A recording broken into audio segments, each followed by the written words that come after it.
우리에게 생명을 주신 하나님 아버지, 그 은혜와 사랑을 감사드립니다. 하나님을 전혀 알지 못하고 하나님께 지음을 받았음에도 하나님을 완전히 거부하고 무시하고 그리하여 대적하는 모습으로 살아야 할 우리를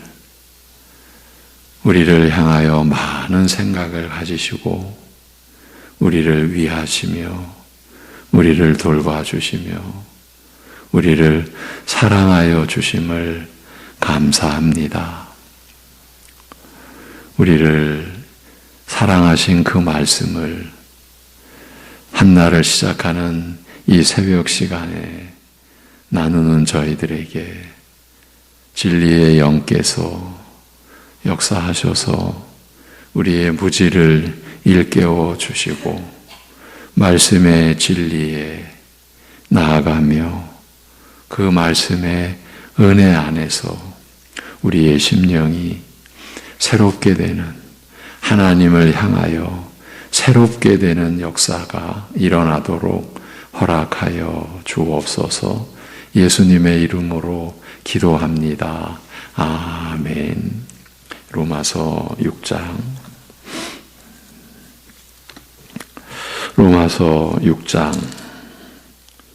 17절에서 오늘은 19절까지만 보시겠습니다.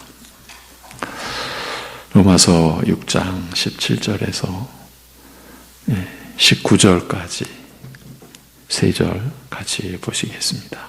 17절에서 19절 다 같이. 하나님께 감사하리로다. 너희가 본래 죄의 종이더니 너희에게 전하여 준 바 교훈의 본을 마음으로 순종하여 죄로부터 해방되어 의에게 종이 되었느니라. 너희 육신이 연약함으로 내가 사람의 예대로 말하노니 전에 너희가 너희 지체를 부정과 불법에 내주어 불법에 이른 것 같이 이제는 너희 지체를 의에게 종으로 내주어 거룩함에 이르라. 아멘. 우리는 본래 죄의 종이었습니다. 죄에게 자신을 내주어 죄에게 순종하는 죄의 종들이었습니다. 그런데 우리에게 새로운 일, 있을 수 없는 일이 일어났습니다. 우리에게 전하여진 바, 우리에게 넘겨진 바, 가르침의 본을 마음으로 순종하게 되는, 우리 안에서는 사실은 있을 수 없는 일이 일어났습니다. 그 결과 죄로부터 자유하게 된 다음 죄에게서 해방되어 의에게 종이 되었습니다. 모든 시대의 교회와 그 안에 모든 믿는 자들에게 사도 바울이 바로 이 말을, 이 선언을 하고 있는 겁니다. 너희는 의에게 종이 되었다고. 그러니 죄의 종으로 돌아갈 수 없다. 다시 죄의 종이 될 수 없다. 이 선언을 하고 있는 겁니다. 그런데 바로 이어지는 19절에 우리가 이 로마서 6장 전반부에서 여러 차례 반복하며 나누었던 중대한 내용이 다시 등장합니다. 이번 로마서 6장을 보는 중에만이 아니라 우리가 그 이전에 데살로니가 전서를 보아오면서 참조한 구절들 속에서 바로 이 내용을 우리가 많이 나누고 살폈었습니다. 너희 육신이 연약함으로 본문 19절입니다. 내가 사람의 예대로 말하노니 전에 너희가 너희 지체를 부정과 불법에 내주어 불법에 이른 것 같이 이제는 너희 지체를 의에게 종으로 내주어 거룩함에 이르라고 권고합니다. 여기서 로마서 6장 전반부에서 우리에게 제시되었던 신자의 삶에 있어서의 실제적인 원리 내지는 실천적 원칙이 다시 등장합니다. 오늘도 이 내용을 더 살피려고 합니다. 어제 또 이제 이렇게 등장한 이 부분을 간단하게 좀 한 번만 짚어드리고 그 전주 나눴던 또 돌아보아야 될 내용을 정리하려고 했는데 저도 사실은 그렇게 그렇게 제 스스로가 간단하게 좀 짚고 가려고 했는데 멈춰버린 거다 이렇게 생각이 들어요. 좀 산만한 내용을 어제 전한 것으로 기억이 되는데 멈춰졌다. 이 내용은 이렇게 간단하게 보고 갈 내용이 아니다. 반복해서 우리가 또 보고 본문 내 말씀이 우리에게 주어질 때마다 이건 보지 않으면 안 되는 내용이구나. 이제 그런 마음이었던 것으로 기억이 됩니다. 우리의 이치하고는 우리 일반 물론 이 세상에서는 있을 수 없는 일이고 신자된 우리로서도 들어도 어쩌면 곧 잊어버리게 되고 왜냐하면 우리에게 익숙해질 수가 없는 그런 그야말로 은혜의 원리 하나님께서 행하신 일이기 때문에 그렇게 여겨졌습니다. 또 반복해야 되는구나. 6장 전반부에서는 그리스도 예수와 합하여 죄에 대하여 죽었으니 너희는 그리스도 예수와 합하여 죄에 대하여 죽었다. 그러니 죄에 대하여 죽은 자로 여기라. 죽었다고 분명히 말씀을 하셨는데 죽은 자로 여기라. 그러니까 하나님께서 행하시고 이루어 놓으신 일은 우리가 그리스도와 연합되어 죄에 대하여 죽은 자가 된 거예요. 그런데 죄에 대하여 죽은 자로 여기며 살라. 여기라. 그러니 너희 지체를 불의의 무기로 죄에게 내주지 말라. 이렇게 말씀합니다. 그런데 이 순서를 뒤집어서 이제 뒤에서부터 앞으로 너희 지체를 죄에게 내주지 말고 죄에게 너희 지체를 너희 자신을 내주지 않아서 그래서 죄에 대하여 죽은 자로 여기면서 결과적으로는 죄에 대하여 죽은 자가 되라. 이렇게 해서는 안 됩니다. 그런 일은 일어날 수 없기 때문입니다. 우리가 근거 내지 근원이 되어서 죄에 대하여 죽는 일은 일어날 수 없기 때문입니다. 있을 수 없는 일입니다. 죄에 대하여 죽는 일에 있어서는 오직 그리스도만이 그 일의 근거가 되시고 근원이 되실 수 있기 때문입니다. 어제 이 부분을 우리가 다시 확인했죠. 우리의 어떤 행위로도 죄에 대하여 우리는 죽은 자가 될 수가 없습니다. 우리의 그 무엇으로도 우리 스스로 죄값을 치르거나 그 죄를 처리할 수가 없기 때문입니다. 근데 여러분, 어제도 또 이거 살짝 지나간 것 같은데 지금 이제 구원받은 신자의 삶, 성결한 삶, 거룩에 이르는 삶을 말씀하는데 죄를 계속 다룬다는 거죠, 사도 바울이. 그러면 우리 자신을 돌아볼 때에 우리가 과연 죄의 이 주제를 가지고 죄의 이 문제를 가지고 우리가 살아가면서 얼마나 고민하나 얼마나 우리가 이 문제와 씨름하나 우리의 현실, 우리가 살아가는 실제 모습을 놓고 볼 때 지금 하나님의 말씀이 우리에게 생각하도록 그리고 고뇌하도록 그리고 그 말씀을 가지고 하나님 앞에서 기도하며 은혜를 구하며 그렇게 인도하는 그 말씀대로 우리는 못 있지 않습니까? 예. 이 문제도 우리가 어제 살짝 짚었어요. 예. 그러나 성경은 이 죄의 문제를 다루고 있습니다. 제가 오늘 기도 말씀 전에 기도 드릴 때에 하나님의 우리를 향하신 생각이 너무 많으신 것을 감사드렸죠. 예.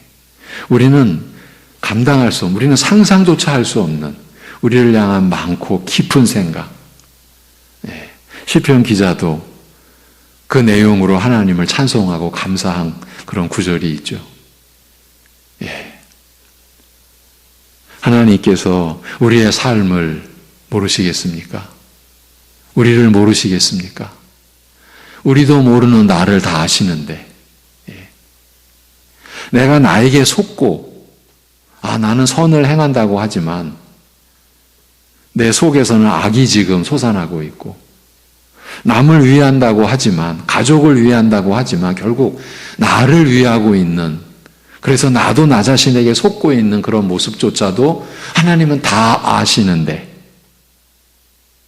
그런데 하나님의 말씀은 신자의 거룩한 삶에 있어서 우리에게 제시해 주시는 주제가 죄입니다. 은혜를 더하게 하려고 죄에 계속 머물겠느냐? 법 아래 있지 아니하고 은혜 아래에 있게 되었으니 죄를 짓겠느냐? 이렇게 말입니다. 예. 그렇다면 우리가 신자로서 제대로 우리가 살기 위해서는 이런 말씀 앞에 나와서 우리가 그 말씀이 우리를 인도하는 그 길, 그 내용을 우리가 붙잡아야 되는 것 아닙니까? 이제 이런 취지에서 이 말씀을 여러분과 나누고 있는 겁니다. 여러분, 죄에 대하여 죽었다라는 것은 그 죄에 대하여 죽은 자가 되었다라는 것은 쉽게 말하면 이제 죄값인 사망을 요구하는 그 죄, 결국 나의 죄죠. 내 자신의 죄와 내가 이제 상관이 없게 된 걸 가리킵니다. 그러니까 그 죄의 정죄가 사망 아닙니까? 그것과 무관한 자가 됐다라는 의미예요. 죄에 대하여 죽었다라는 것은. 예. 이거는 어마어마한, 이 세상에서는 있을 수 없는, 그러니까 이 세상을 벗어난 얘기입니다. 그러니까 하나님 나라에 우리가 속했다는 그런 의미죠. 예. 죄에 대하여 죽은 자라는 것이 이 세상의 모든 것, 모든 좋은 것, 모든 복된 것 다 합쳐서 가져와도 죄에 대하여 죽은 자 된 그 사실에 비길 수가 없는 거죠. 예. 이 세상의 모든 복되고 보배로운 거 다 가져와도요, 죄에 대하여 죽은 자 된 은혜에 비할 수가 없다라는 거죠. 여러분 인정하시죠? 예. 이게 인정이 안 되면, 이걸 우리가 모른다라고 하면 우리는 히브리서의 말씀대로라면 믿음의 초보로 다시 돌아가야 합니다. 믿음의 기초가 이루어져 있지 않다라는 그런 의미죠. 그럼 다시 돌아가서 믿음의 초보부터 다시 쌓아야죠. 죄에 대하여 죽었다. 죄에 대하여 죽은 자다. 죄값인 사망을 요구하는 그 자신의 죄와 상관이 없게 된 자, 죄의 정죄와 무관하게 된 자, 그걸 가리키는 거죠. 그런데 본래가 죄인인 사람이 스스로 어떻게 자신의 죄값인 사망과 무관하다 할 수 있겠습니까? 그 죄를 처리 못하는데 사람이라면 그 누구라도 자신의 죄값으로 사망에 처해질 수밖에 없는 거예요. 다른 길은 있을 수가 없는 거예요. 이것이 인간의 영원한 세상 말을 빌리자면 운명, 숙명이죠. 여러분, 우리 교회 안에서는 이 운명이라는 말을 왜 안 쓸까요? 이건 세상에서 일반 사람들이 쓰는 말이거든요. 그 운명이라는 말에는 그저 인간에게 정해진 어떤 숙명인데 왜 이 말을 우리는 안 쓰냐면 세상에서는 그렇게 정해진 것으로만 알 뿐이지 왜 그렇게 정해졌는지 답을 못하는 거예요. 그리고 운명이라는 말에는 인격 요소가 없어요. 우리는 이 모든 일을 주관하고 다스리시는 분이 계시기 때문에, 하나님이 계시기 때문에 신자는 이게 내 운명이야 이런 표현을 안 쓰는 거예요. 왜? 이것이 하나님의 뜻이구나. 우리 이렇게 고백하는 거죠. 우리가 영원한 생명을 가지게 되었다. 우리는 하나님의 은혜다. 우리가 그게 내 운명이야 그렇게 말 안 하죠. 예, 운명이라는 말에는 인격적인 의미가 없으니까. 그런데 우리는 이 세상도 살아계신 하나님에 의하여 존재하지 않습니까? 이 세상 나름대로 어떻게 우리는 이런 표현조차 의식조차 이제 경계를 합니다. 왜? 이 세상이 지금 존재하는 것도 하나님의 뜻이니까. 그렇죠? 사람이라면 그 누구라도 자신의 죄값으로 사망에 처해질 수밖에 없다. 다른 길이 없다. 있을 수가 없다. 이것이 하나님께서 이 세상을 창조하시고 다스리시고 심판하시는 하나님의 법이기 때문 아니겠습니까?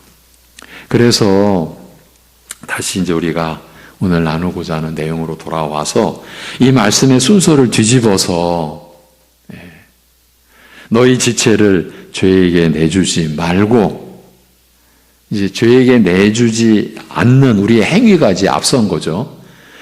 우리 자신을 죄에게 내주지 않는 행위, 그 행위가 앞서서 그래서 죄에 대하여 죽은 자로 여기면서 그래서 죄에 대하여 죽은 자 이렇게 되면 이렇게 표현해야 되죠. 죄에 대하여 죽은 자처럼 그렇게 되라. 죽은 자처럼 살아라. 이렇게 해서는 안 된다고 한 것입니다. 본래대로 그리스도 예수와 합하여 죄에 대하여 죽었다. 하나님께서 우리 안에서 이루신 일이다. 우리는 죽었다. 그렇게 죽었으니 죄에 대하여 죽은 자로 여기며 그래서 우리 지체를 불의의 무기로 죄에게 내주지 않는 삶을 살라. 이렇게 말씀을 따라야 하는 것이죠. 이것이 뒤바뀌면 안 되는 거예요.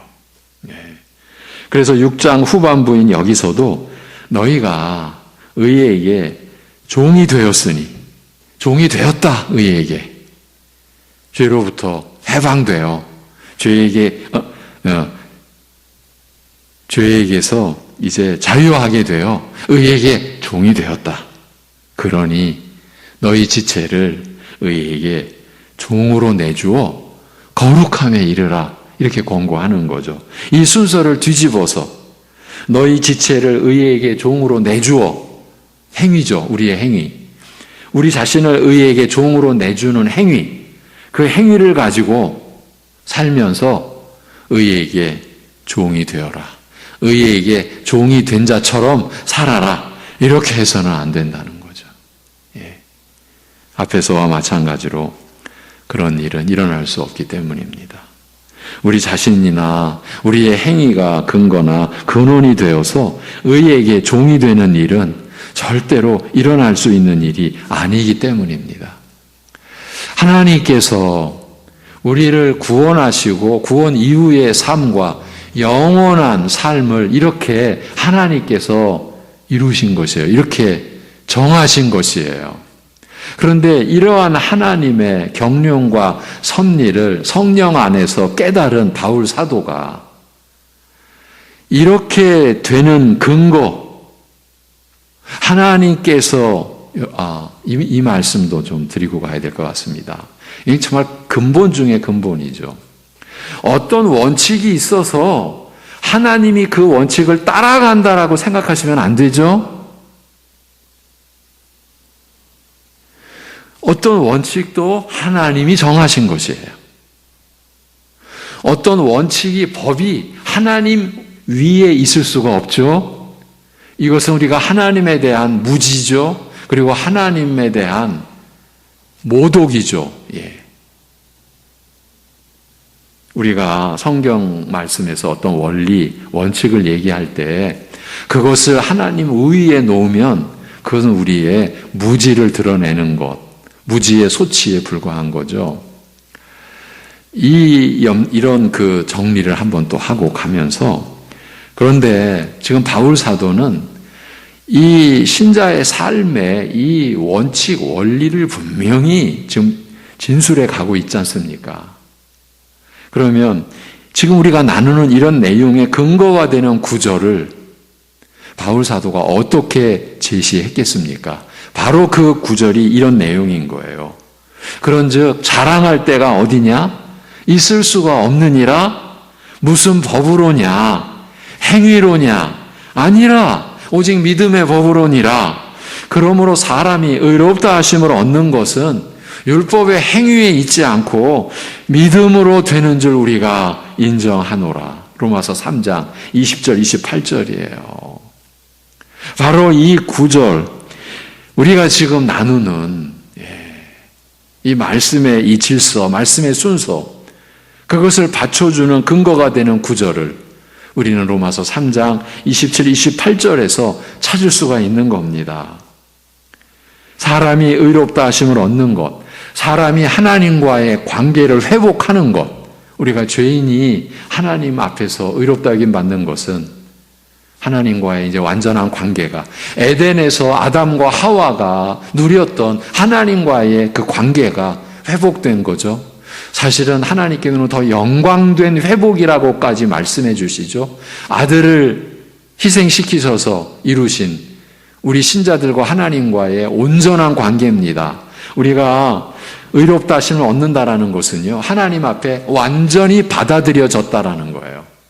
의롭다 하심을 얻었는데 뭐가 더 필요해서 그 필요 조건이 충족되어질 때 하나님 앞에 온전히 받아들여진다라는 의미가 아니라 하나님께 완전히 받아들여진 거예요.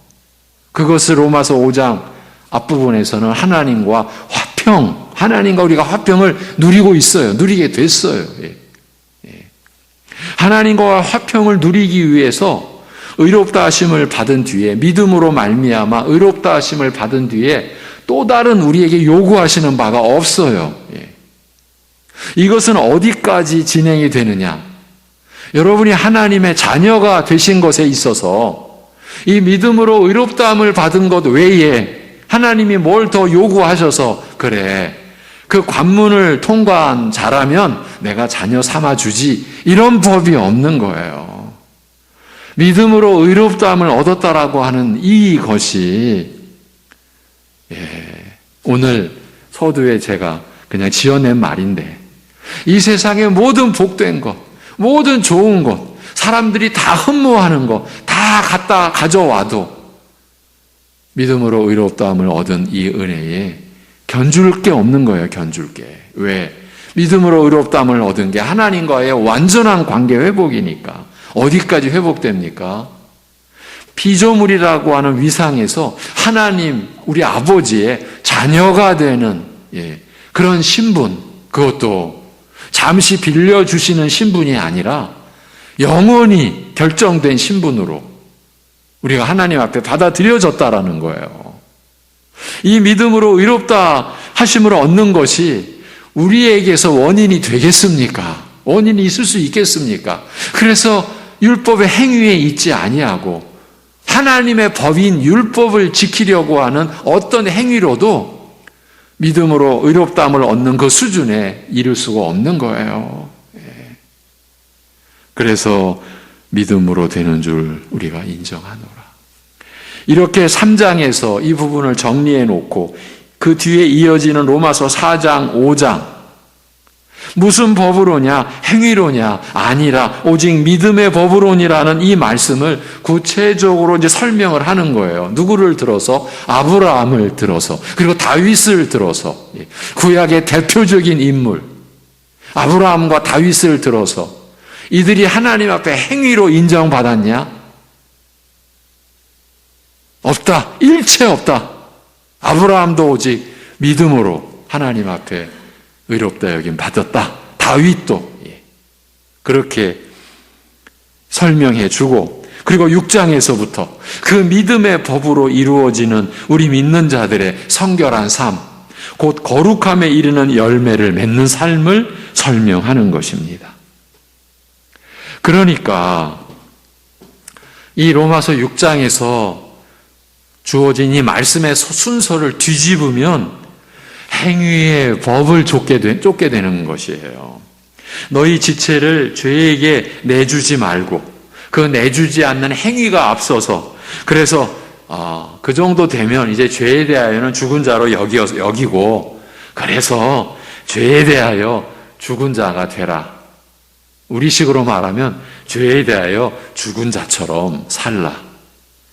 이렇게 하거나 너희 지체를 의에게 종으로 내주어. 내주는 행위가 앞서는 거죠. 그렇게 너희의 행위로 의에게 종이 되라.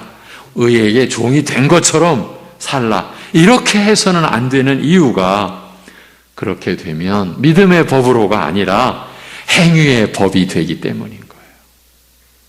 행위의 법이 되면 어떤 일이 일어나는 건가요? 하나님의 은혜를 폐기하는 거예요. 폐기. 더 구체적으로 들어가면 이것도 우리가 얼마 전에 살폈던 내용이죠. 갈라디아서 2장을 놓고 보면 그리스도께서 헛되이 죽으셨다. 여러분, 우리의 행위가 앞서게 되면 은혜를 무효화시키는 거예요. 우리가 그리스도께서 왜 죽으셨어요? 이렇게 지금 나가는 거예요. 하나님을 조롱하는 거예요. 아니, 왜 아들을 죽이셨어요? 나 같은 사람도 이만큼 해내는데.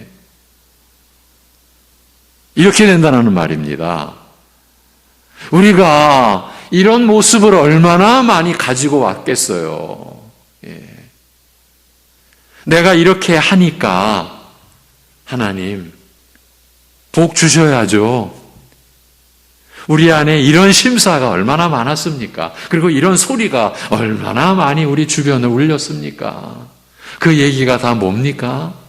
하나님, 그때 약간 좀 이상해지셨던 건 아니세요? 왜 아들을 그렇게 헛되게 죽도록 하셨어요? 우리가 지금 그러고 있었단 말이에요. 행위의 법이 앞선다라는 게 여러분 이렇게 무서운 얘기입니다.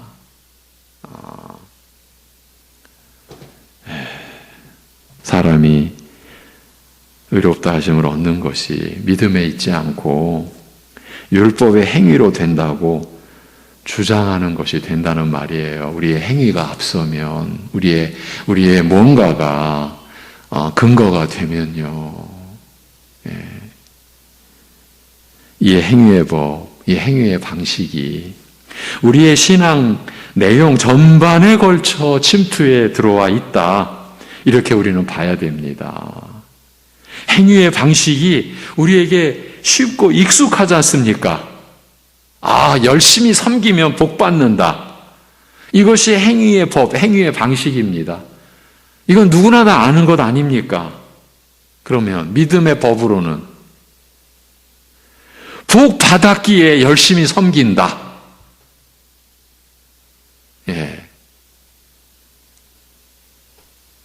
이렇게만 보아도 우리에게는 행위의 법이 훨씬 편하게 다가오지 않습니까? 열심히 섬겨서 복 받자. 열심히 섬기면 복 받는다. 우리가 너무 익숙하죠. 이거 안 가르쳐줘도 알아요, 사실은. 하나님의 말씀이 왜 어렵냐? 이걸 뒤집으니까 복 받았기에 열심히 섬긴다. 이건 우리에게 익숙해질 수가 없는 거예요. 이게 뭐지? 우리 아이들식으로 말하면. 근데 이것이 하나님께서 우리에게 베푸신 거예요. 하나님의 성품이 너희들 하는 것 봐서 내가 복을 베풀고 내가 너희들 자녀로 입양할지 좀 판단해 보마. 하나님의 선하심과 인자하심이 산산조각 나는 거예요.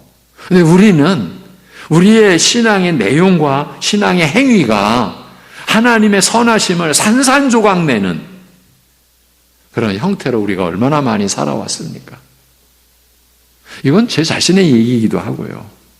그러니까 어저께 간단히 짚고 가려고 했는데 안 나가는 거예요. 지금 준비해 놓은 이게 어제 분량이 있었는데 오늘도 못 나갔지만은 제 속으로도 이거 이러면 안 되는데 여러분 이 내용을 우리가 또 이렇게 살피고 확인해야 합니다. 행위의 법이 지배하게 되면 하나님의 은혜를 우리가 폐기시키는 거고 그리스도께서 헛되이 죽으셨다고 우리가 외치고 있는 그 꼴인 거죠. 근데 우리는 그러고 살았어요, 여러분. 우리가 말씀의 혼란의 주범이에요, 주범. 우리 자신이. 우리 자신을 그 혼란의 구렁텅이 속에 집어넣고 그리고도 우리는 너무 태연하게 잘 있는 것처럼. 그럼 어떻게 우리가 잘 있었어요? 하나님의 긍휼, 오직 우리 아버지 하나님의 오래 참으심, 그리고 긍휼히 여겨주심, 그 하나님의 인자하심, 그걸로 우리가 지금 있었는데 우리는 그것도 또 잘 있는 것도 또 남들과 좀 비교가 돼서 남들보다 조금 더 잘 있으면 그래도 내가 뭔가 좀 했구나. 우리는 또 이런 어마어마한 착각을 자기 마음대로 해대면서 오늘도 또 좀 보려고 했던 부분도 또 못 봤습니다. 이렇게 된 상황에서 내일도 좀 더 살펴보고요. 이게 다 우리가 본 겁니다. 근데 또 보는 겁니다. 전혀 새로운 것 같이 그렇게 들리시는 분들도 계시지 않습니까? 제 자신에게도 그런 요소가 있고요. 기도하겠습니다. 하나님 아버지, 이런 우리를 위하여 많은 생각을 가지시고 우리를